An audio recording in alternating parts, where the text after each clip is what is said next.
Hey, look what we have found. A big sound in a small town. Far away from the bright lights. They're making music every night.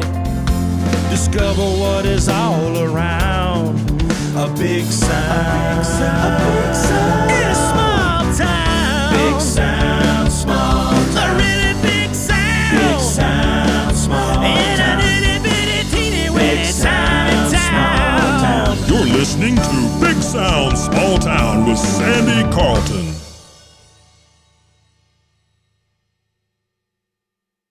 I'm Laura Boosinger, and I live in Asheville, North Carolina. I play old-time music and various other things. Well, I'm glad to have you here, Laura. I've been a big fan for years because you have a lot of material out there, and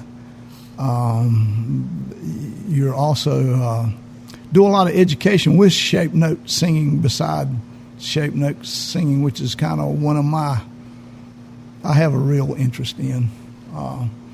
It's a fascinating system, and the music is great, and the lyrics are terrifying sometimes.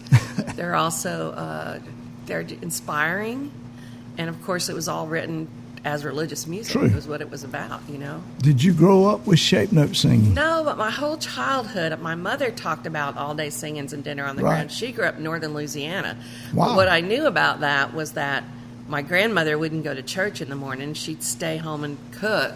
Right. Because my mother was the youngest of 11 children, so I don't know how many of them were at the church house that day, but my grandmother sure had to make a lot of food. Sure, yeah. And that was one thing she did, was cook for the singing, in which I ended up making for the old folks singing in Canton, which is coming up on the second Sunday of September every year. Yeah. It's the oldest William Walker shape note singing in the country.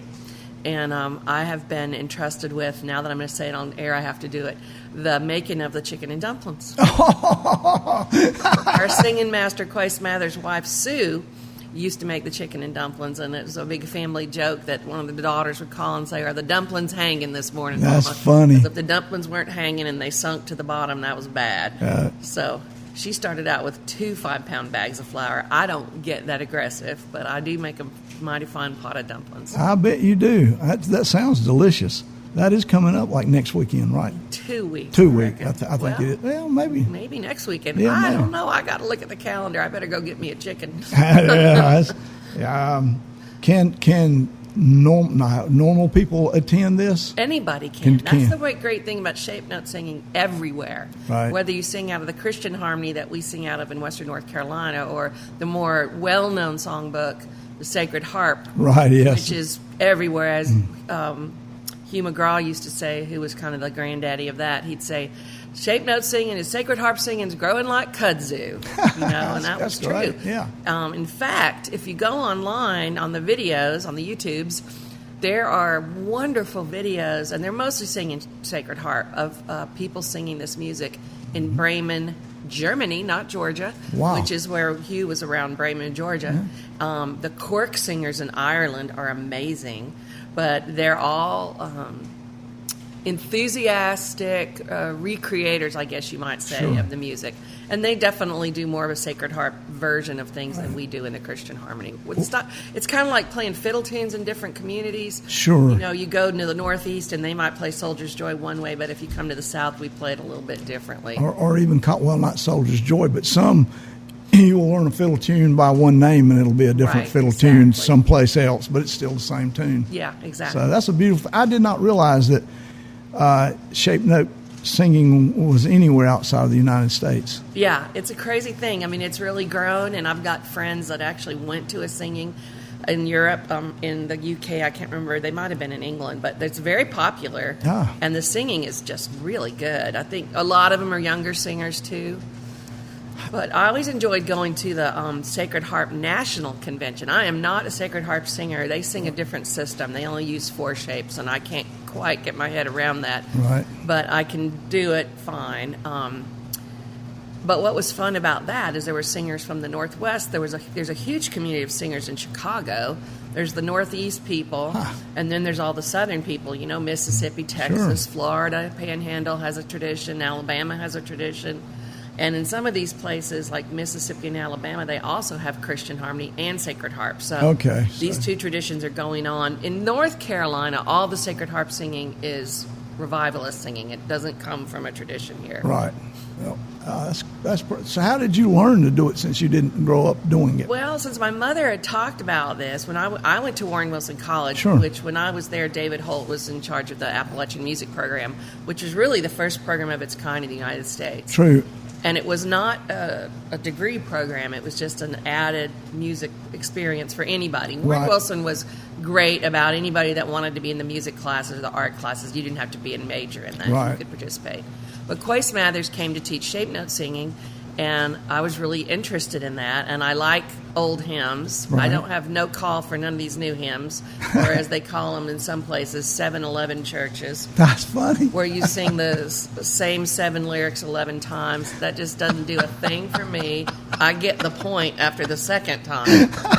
So I really like... That's so funny. I know. I like, flaming fires of hell or whatever as we sing about in the Christian harmony. Smile at Satan's whatever. It's just those are much more interesting lyrics to me. So I went to a Sunday afternoon singing class and learned about the shape notes and learned about the music. And I was a choir singer as well, and I played a little folk music. I was getting into it, Right. But I love the harmonies because in real music or in classical music or whatever, you write harmonies in certain ways, but this shape note music ignores all those rules. So there are things that just crash like crazy, and then they'll resolve. And to me, the tension of that is fantastic. Yeah, I do love that part. I mean, that is a big attractive part of it. It is. Sometimes it's. I equate it to jazz. Sometimes you're not really sure where it's going, but then it all comes together like it's supposed to. Yeah. Because you can get some wonky stuff. Wonky is good. And usually it's on the minor or the modal tunes. Well, because that's where it's really tragic. Yeah. That's what. And it's interesting because forever these songs have gone into church hymnals or into folk music kinds of things, like Angel Band. Everybody knows that the Stanley Brothers sang Angel Band. Right. And maybe in the Primitive Baptist church they grew up in. George Shuffler told me when they'd come home and get off the road of an evening, they'd get home in time for him to take Ma Stanley to church. And Ralph and Carter would go to bed, but George would drive Ma Stanley over there, and he would sit out in the car while they were having church and listen to the music, because he'd driven all night. So I was going to say he was probably sleeping too, about half of it. I don't know if he would, I'm not sure he slept. I just think he was a real church-going guy, so I think he wanted to be there, but he was probably too tired to really interact with folks. So this is a way he could get a worship experience by just hanging out. And also take Ma Stanley to church, who he felt very close to. I mean, that story in itself is a wonderful thing. George is a pretty fascinating person himself. He was. He was so amazing, and I still cannot hardly believe that I was really the last person that went out and made music with George. I mean, when I met George, I didn't know who he was. I knew the Stanley Brothers, because when I was at Warren Wilson, my job was working for David Holt. Everybody has a job. We had a little record player in the office and one Stanley Brothers record. And I played that thing over and over and over and over. But I didn't know that George... I just didn't know because I didn't know.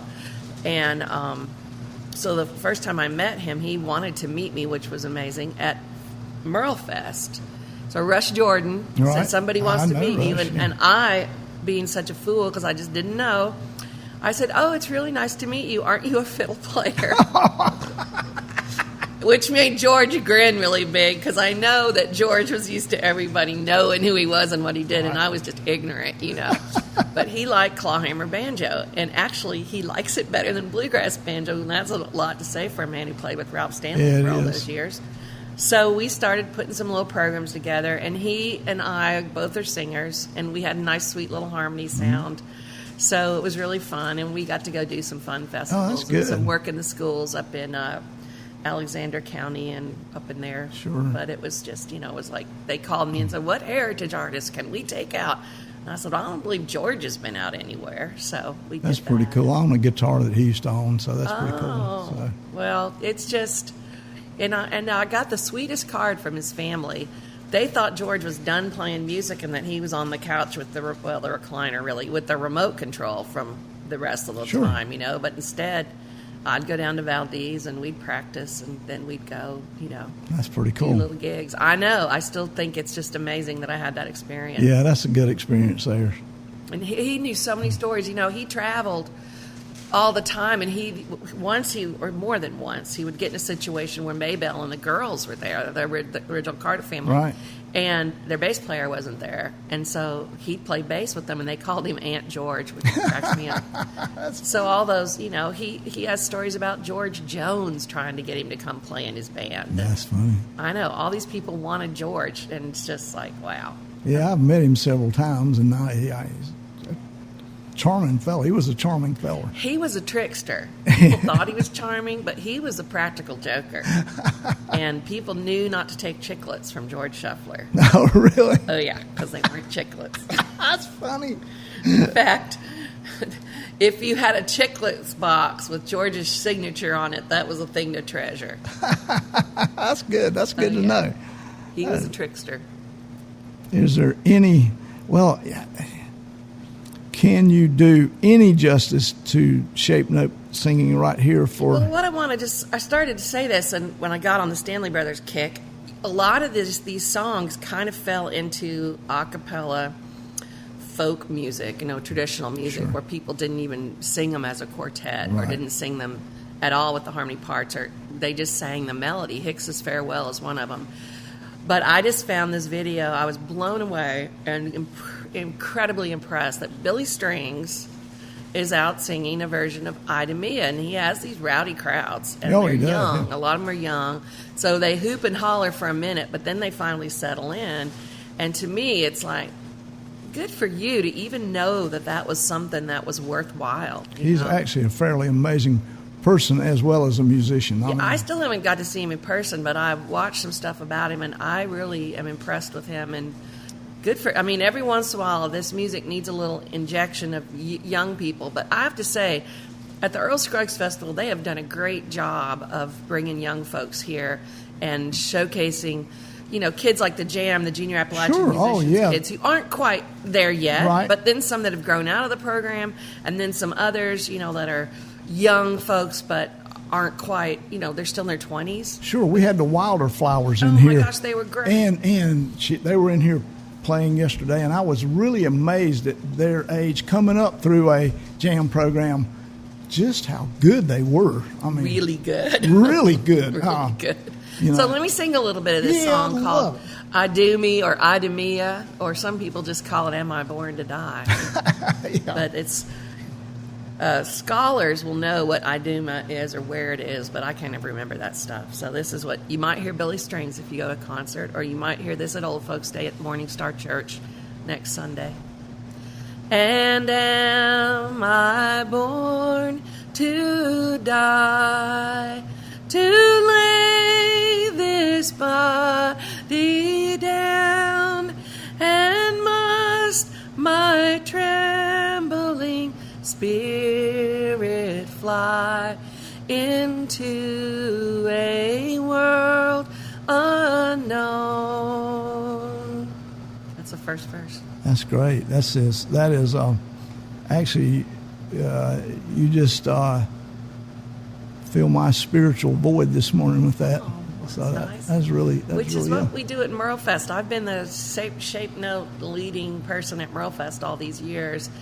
And it is amazing how many people really put that on their schedule to get up and be there at the first thing, whether it's mud ankle deep or which this year it was, or whatever. Because they really, it makes me feel so good that they want to come there and have them start their day that way. And that is a beautiful American tradition that is steeped in really what is America. It's kind of.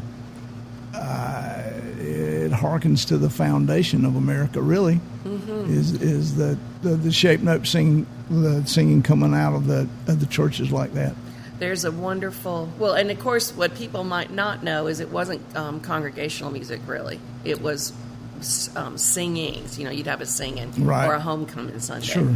or literally the arbor singing kind Right, of thing. yeah. There's a book by Buell Cobb about Sacred Harp singing in Georgia, and one of the singings, there were so many people there, like 1,000 people or something, and they have to come in horse and buggy back in the day. They Right. drained, 3 wells while Sure, they had I that can see singing that. for Yeah. the horses and the people.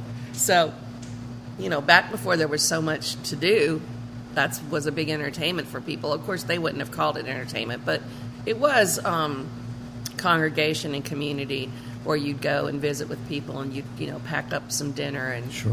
go to wherever the event was. But obviously, you either like to sing or you enjoyed singing to go to those also. Yeah, and I like to say when a singing master came to your town back in the late 1800s, it was the one thing that young people could do together. So it was a great place to court. Sure, yeah, I can you're see singing, that. You're singing spiritual music.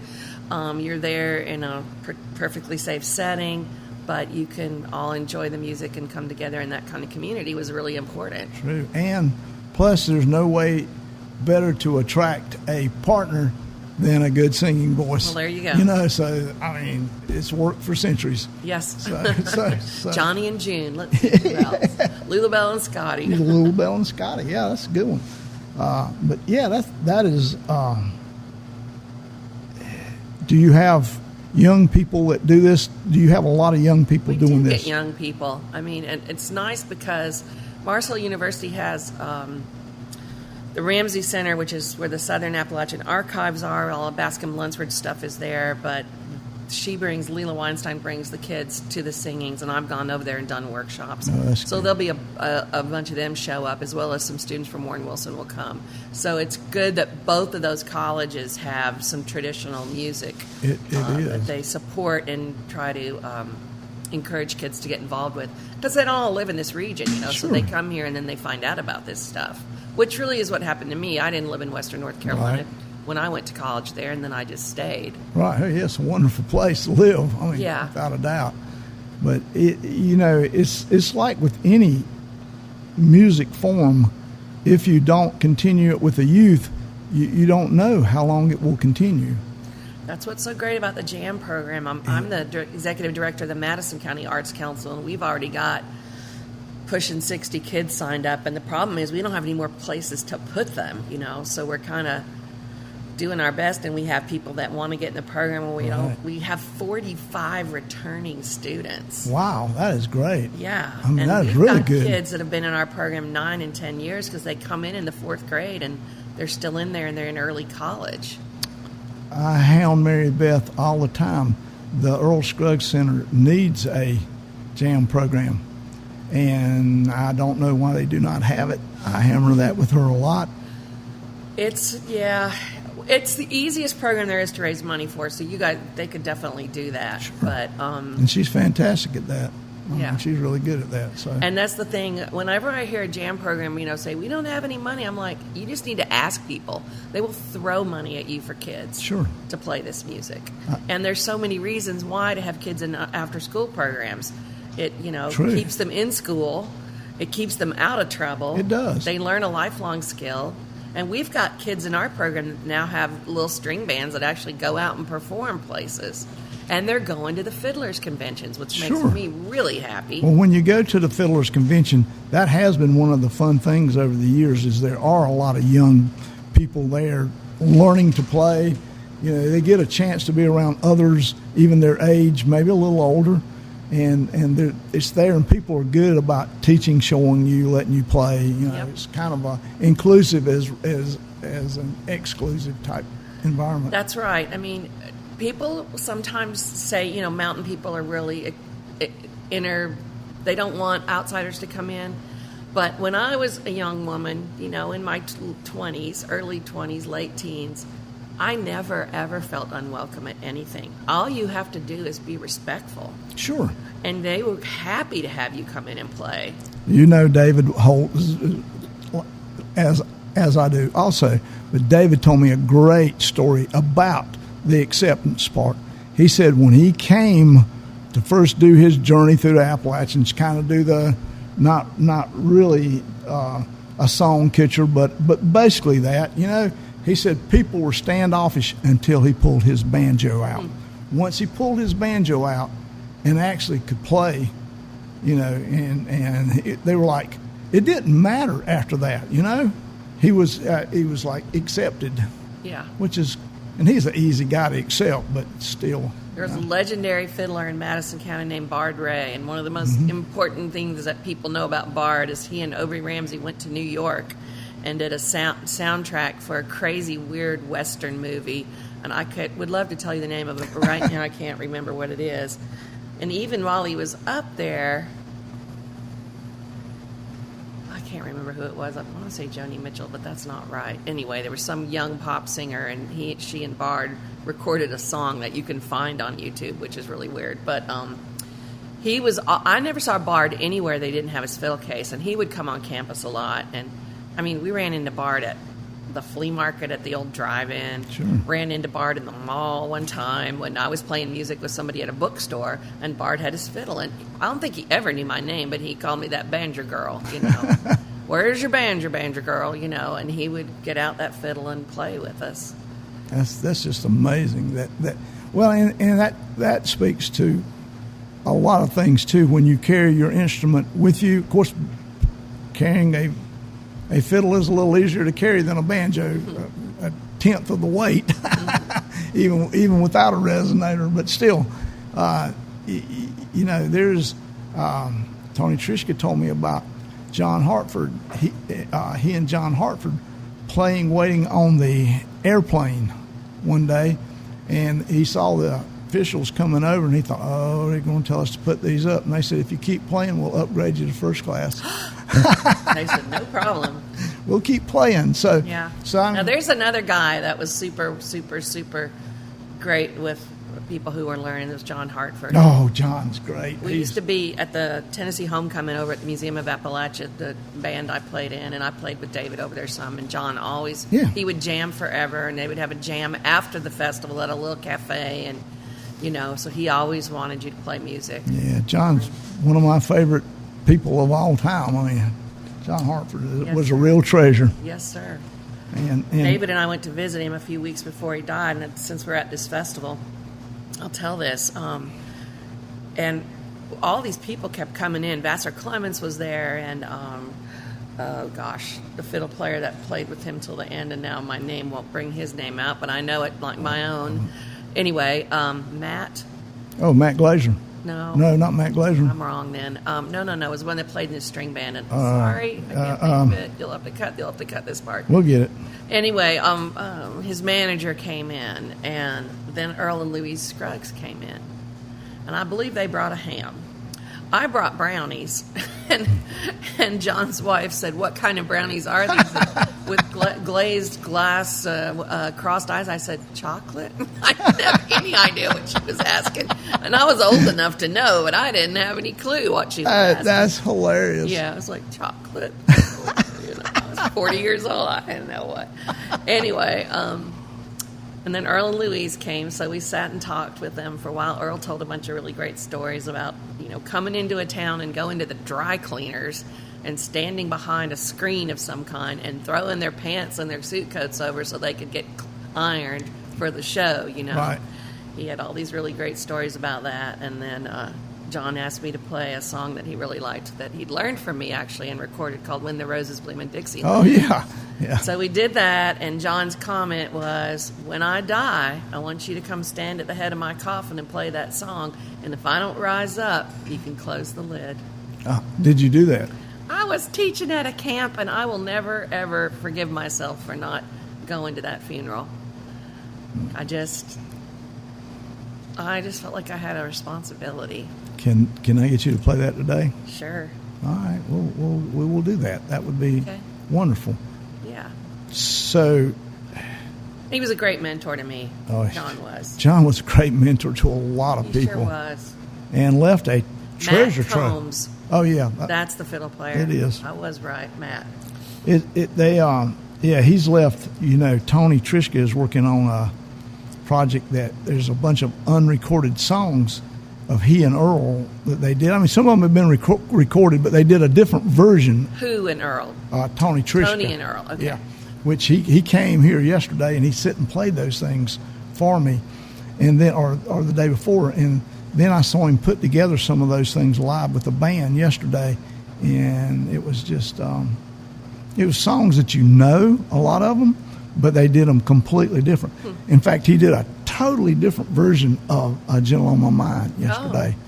And it was just a great song. Yeah, it's a fabulous song. Well, of course it is.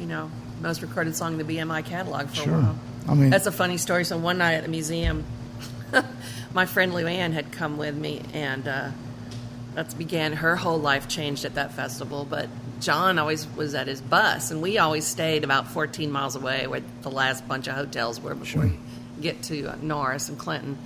And he says, "What are you girls doing for dinner?" I said, "Well, I guess we'll go back over to Merchant Drive and eat somewhere there." And he says, "Can I go with you? I just have the bus." And we were like, "Sure." And this was another case when I knew about Gentle on My Mind, right? But I didn't really know that much about what he did in the 60s. I just didn't know. Right. I was a kid. Right. I knew he was on Smothers Brothers and all that, but Glenn Campbell, I didn't know.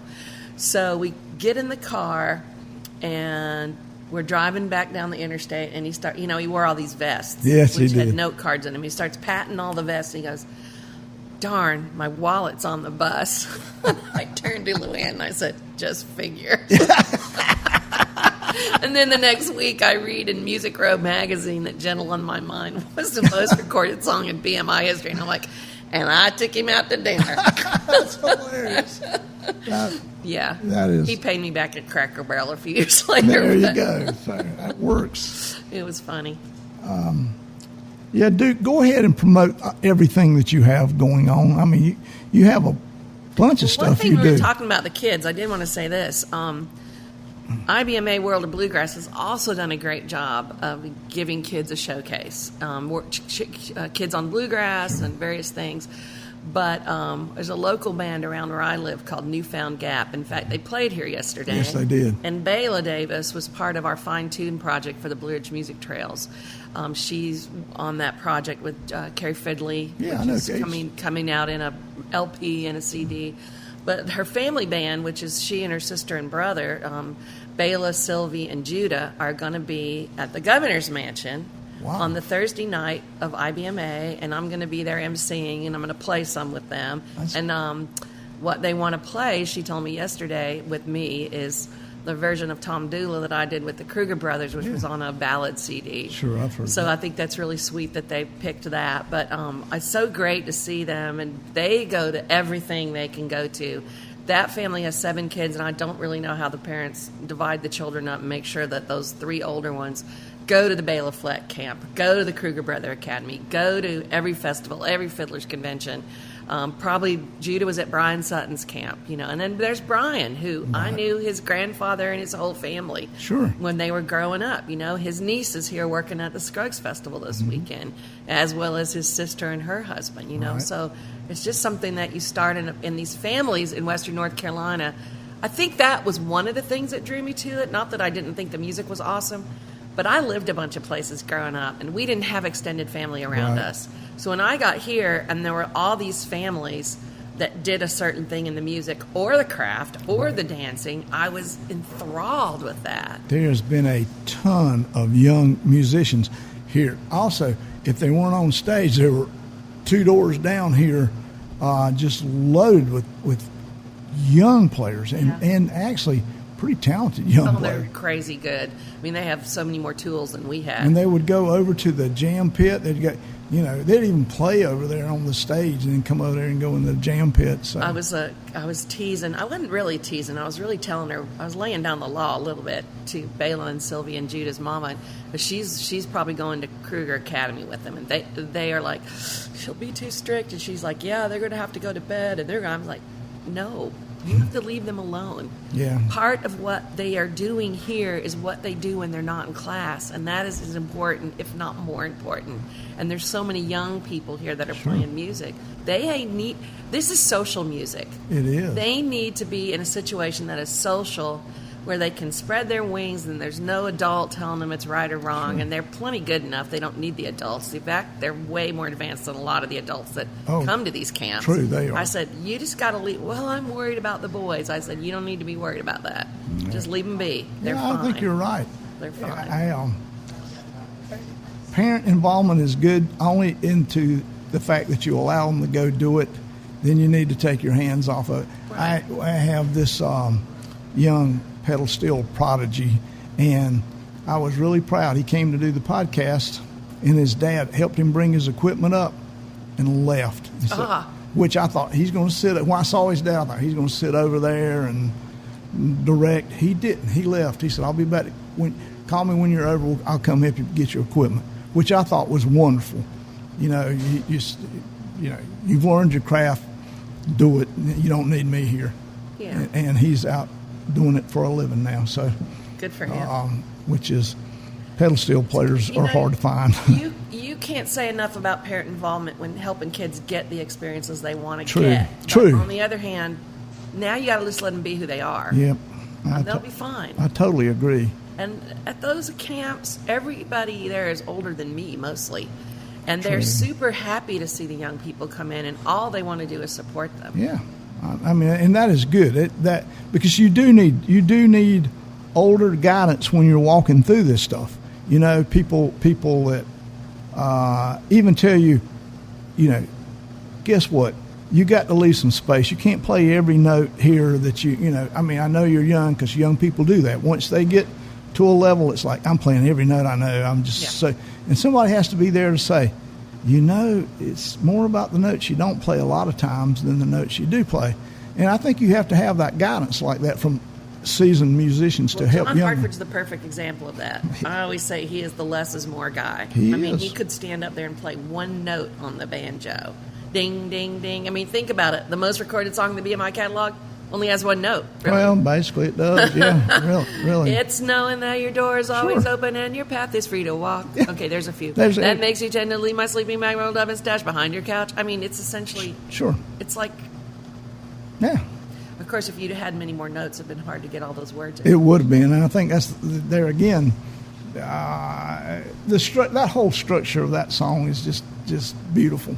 Yes. You know, it is. It's a little movie. A lot of words that work inside of a simple melody. You know, it's there's a real beauty to that.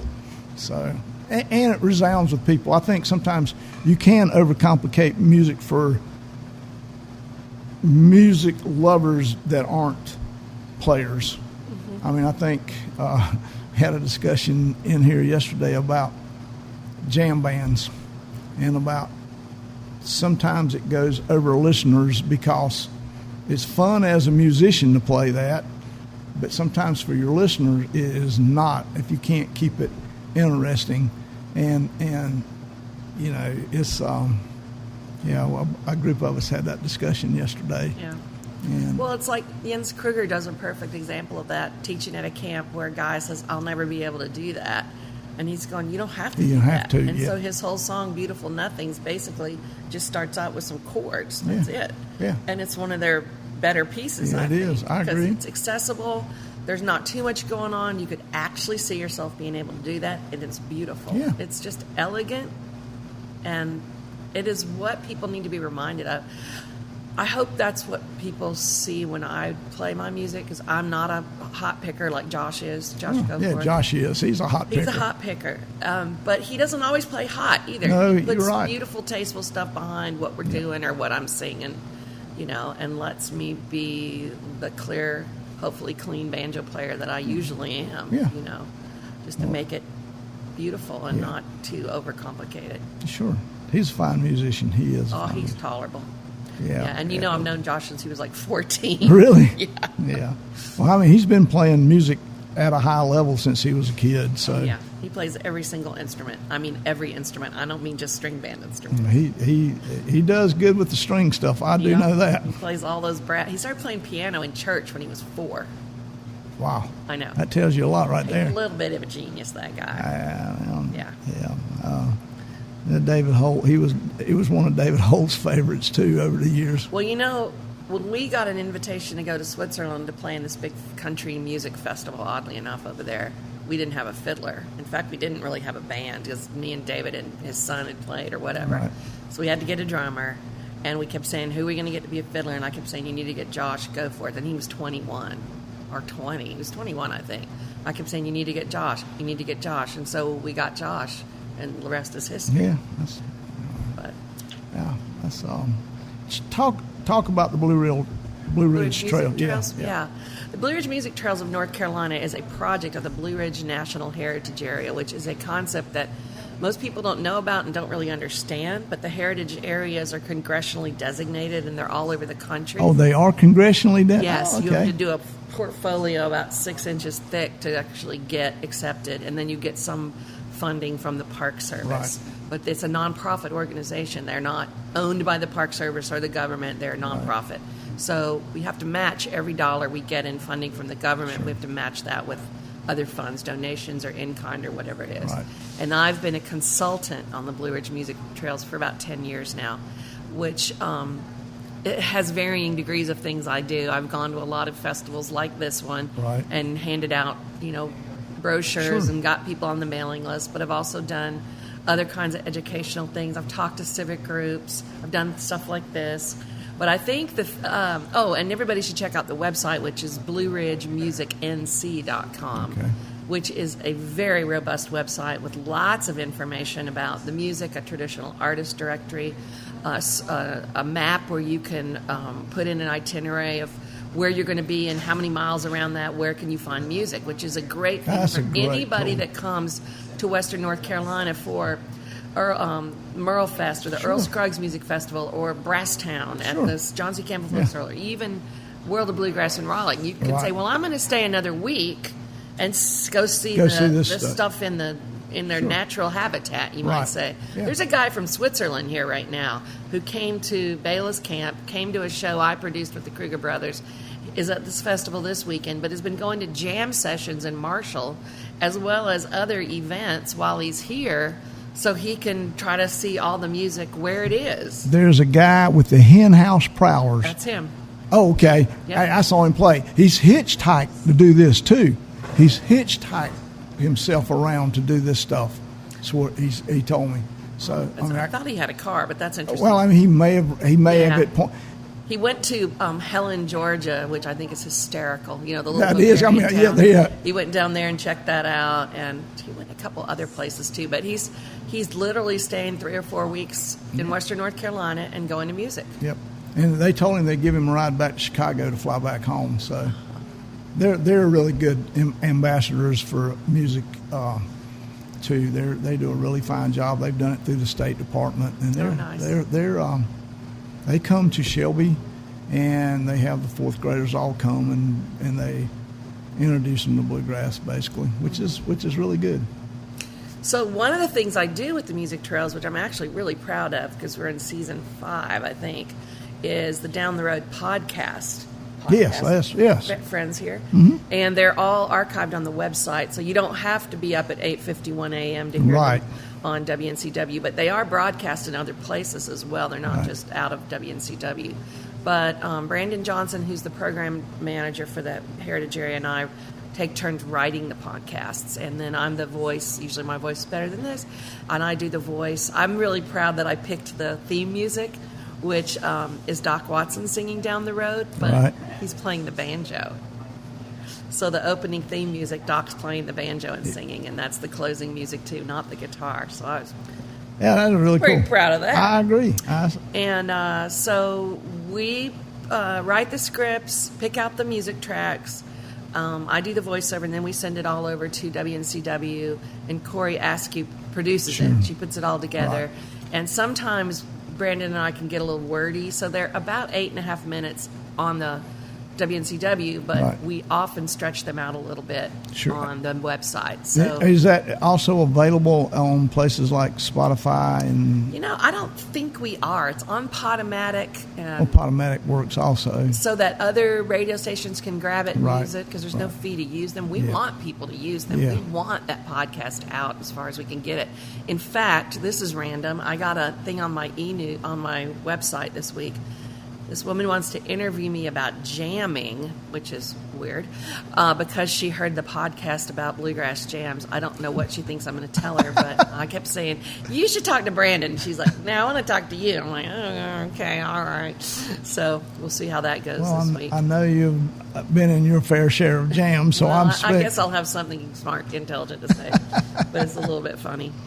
So that's just been weird. It's been all media for me this summer. Josh and I did a big thing for Brand USA, which is the big national tourism situation and about music, and we got them to come to the Shindig on the Green. Yeah. And then I did, this was also random, Explore Asheville's in working with an Alexa-branded experience, which, as my friend over there said, it's advertising, Laura. Yeah, well... They wrote this script, and basically it's me talking to Alexa about what you can see in Asheville.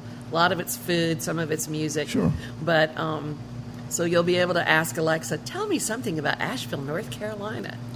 I haven't heard it yet, because me and Alexa don't talk to each other.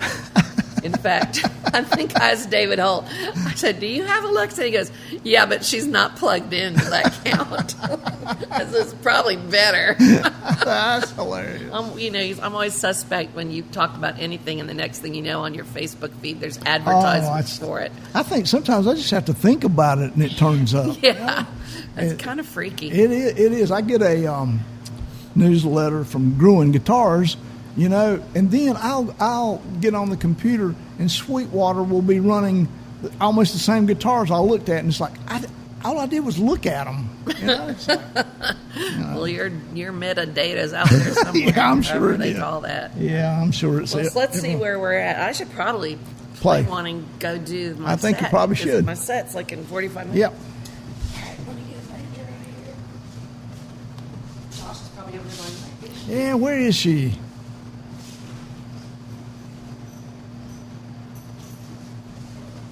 Yeah, I think Brooke and Darren probably are getting their brunch over with. morning. I'll just play it and see. Oh.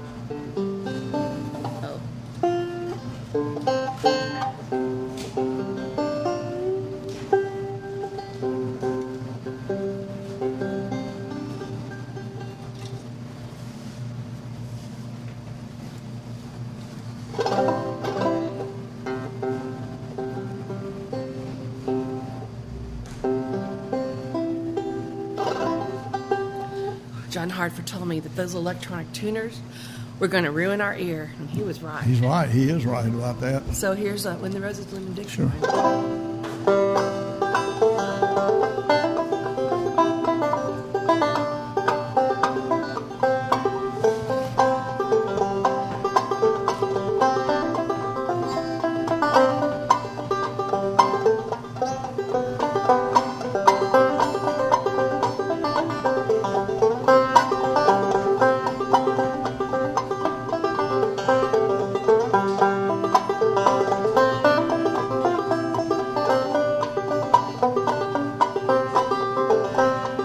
When the roses bloom in Dixieland, I'll be coming home to you.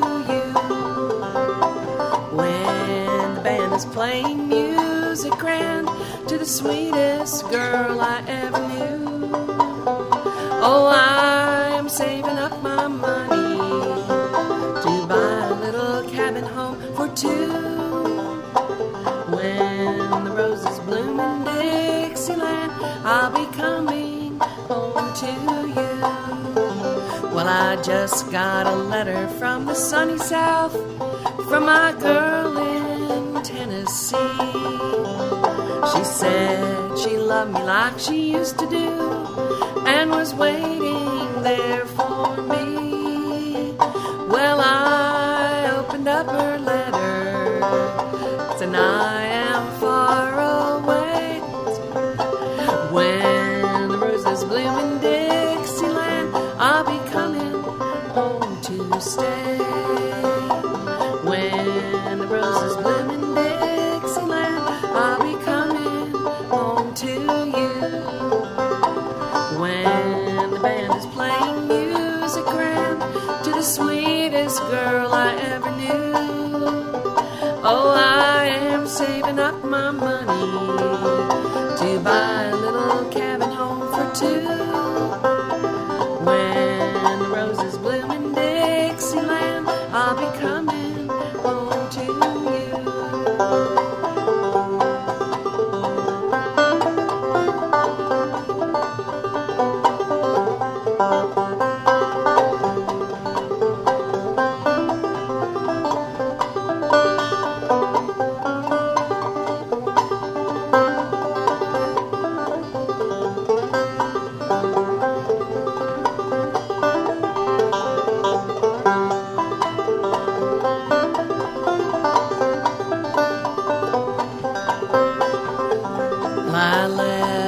standing by the railroad track.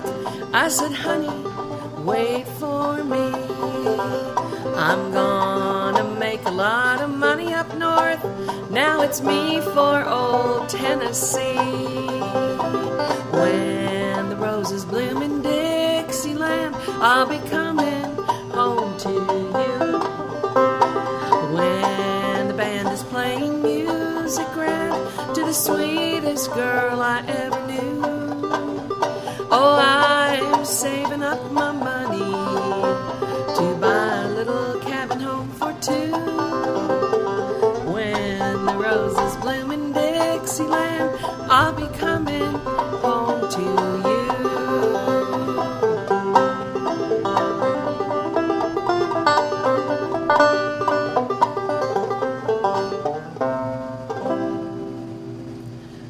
That was the last song I ever got to play for John Hartford, and Louise and Earl Scruggs were sitting there. And of course, I play the claw hammer, and Earl plays the three finger. Sure. And after I played that, Earl Scruggs said, I never could do that. That was beautiful. Thank you for doing that. Thank you.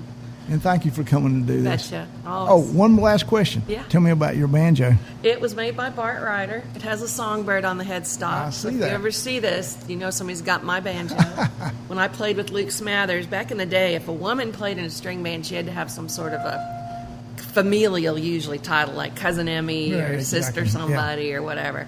So they always called me the Songbird of the Smokies. There you go. So That's a good title, though. I liked it. Yeah. So when Bart Ryder made this banjo for me, we gave him this picture, and he put this songbird on here. That's beautiful. It's- I noticed it is also, I've noticed your inlay, too, there. Yeah, and on the back, there's a nice little leaf. Oh, yeah. He did a nice job for me. He did a nice job. And it's a weird banjo because it has two tone rings. I noticed that, too, yes. It has a tubaphone and a bacon tone ring, which gives it a really sweet sound. Yeah. And unlike a lot of those other banjo players that play old-time music, I don't stuff anything in mine.